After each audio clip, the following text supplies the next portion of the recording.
창세기 34장 7절 말씀 우리 한 목소리로 함께 읽도록 합니다. 야곱의 아들들은 들에서 이를 듣고 돌아와서 그들 모두가 근심하고 심히 노하였으니 이는 세겜이 야곱의 딸을 강간하여 이스라엘에게 부끄러운 일 곧 행하지 못할 일을 행하였음이더라. 아멘. 오늘 본문의 배경은 야곱의 딸 디나가 세겜 땅에 나갔죠. 그러다가 그곳에 있는 주장 하몰의 아들 세겜에게 욕을 당한 사건입니다. 이후 그는 야곱에게 디나와 결혼하기를 원하며 아버지 하몰과 함께 야곱의 가족에게 혼인을 제의하는 내용을 담고 있습니다. 오늘 본문을 우리 좀 더 신중하게 살펴보도록 합니다. 내용 관찰 1번입니다. 야곱의 딸 디나가 겁탈당하자 야곱은 어떤 태도를 보입니까? 야곱은 그의 딸 디나가 세겜에서 안 좋은 일을 당했다라는 이 소식을 들었지만 아들들이 들에서 목축하고 있었기 때문에 야곱은 아무 대응을 하지 않습니다. 아무 말도 하지 않고 조용히 기다리는 태도를 보입니다. 즉 야곱은 즉각적으로 분노하거나 대응하지 않았죠. 아들들이 돌아올 때까지 상황을 지켜보면서 그는 신중하게 반응하려고 했습니다. 이 부분을 연구와 묵상에서 좀 더 깊이 살펴봅니다. 내용 관찰 2번입니다.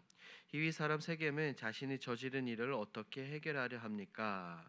이 세겜은 자신이 디나에게 행한 일을 해결하기 위해 야곱과 그의 아들 앞에서 디나를 아내로 달라고 간청합니다. 그는 진심으로 원한다면 큰 혼수와 예물을 모두 주겠다고 약속하며 원하는 만큼 요구해도 내가 너희에게 이 모든 것을 다 들어주겠다라고 말하죠. 즉 그는 자신이 저지른 잘못을 물질로 덮고 해결하려고 했던 겁니다. 연구와 묵상을 봅니다.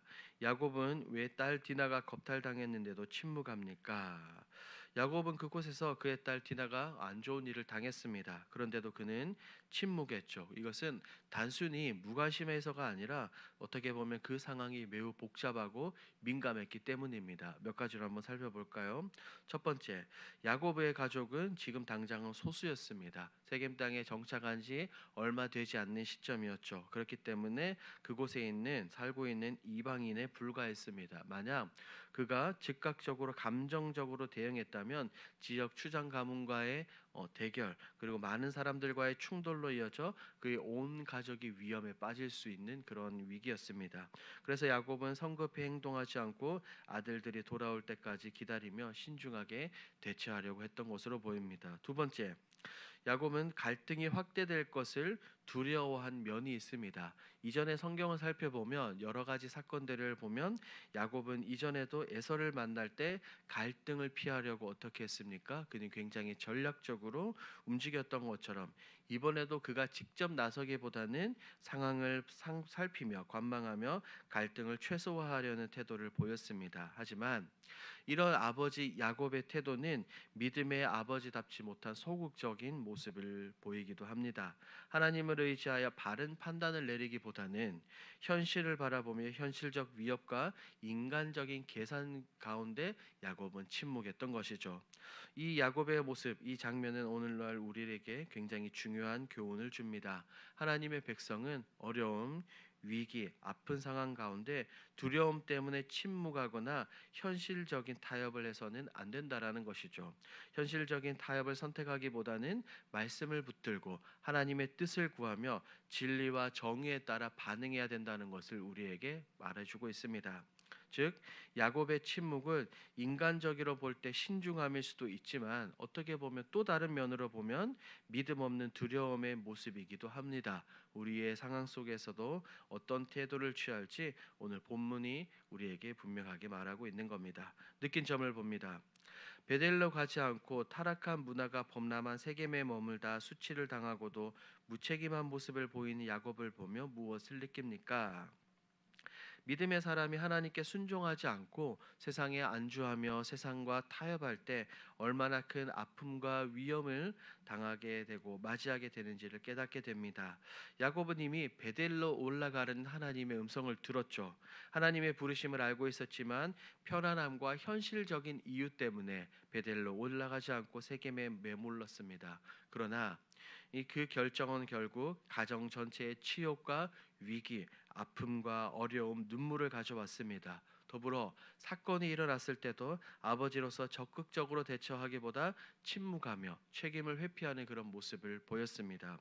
이런 야곱의 모습을 보며 우리 역시 신앙의 자리에서 하나님께 온전히 순종하지 않고 세상의 편안함에 안주하려 할 때 결국 나와 가정, 공동체가 어려움에 빠질 수 있다는 이런 두려운 교훈을 얻게 됩니다. 더불어 위기 상황 가운데 침묵하거나 무책임하게 행동하는 것이 아니라 하나님의 뜻을 구하며 믿음으로 책임 있게 반응하는 것이 하나님의 사람, 믿음의 사람의 자세라는 것을 생각하게 됩니다. 결국 하나님께 순종하지 않는 이런 안일함은 반드시 대가를 치르게 되며 참된 안전, 참된 샬롬은 오직 하나님이 계신 자리, 곧 하나님께서 말씀하고 명령하신 베델에 있다는 사실을 마음속에 깊이 새기게 되는 겁니다. 적용입니다. 최근에 가정과 회사에서 닥쳤던 위기에 미온적으로 대처한 적은 언제입니까? 우리는 이 세상을 살아가면서 이런 경우들을 종종 만나고는 합니다. 가정과 직장에서 위기를 만났을 때 적극적으로 하나님께 기도하고 믿음으로 이 모든 것을 헤쳐나가는 반응을 하기보다 상황을 피하거나 대충 넘어가려 했던 순간들이 있을 수 있습니다. 그것이 바로 야곱이 이곳에서 세겜에서 보인 미온적인 태도와 닮아 있죠. 그런데 이런 모습들은 야곱뿐 아니라 성경 곳곳에서 등장합니다. 사무엘상 2장을 보면 엘리 제사장이 나오죠. 엘리의 아들들이 성막에서 심각한 죄를 짓고 백성을 실족하게 했을 때 아버지로서 단호하게 다스리지 않고 형식적으로만 책망을 했습니다. 결국 이 제사장의 미온적인 태도 때문에 가정은 몰락하게 되었고 하나님의 심판을 받게 되었습니다. 그리고 조금 더 살펴보면 사무엘상 15장에 나오는 사울 왕을 볼 수 있죠.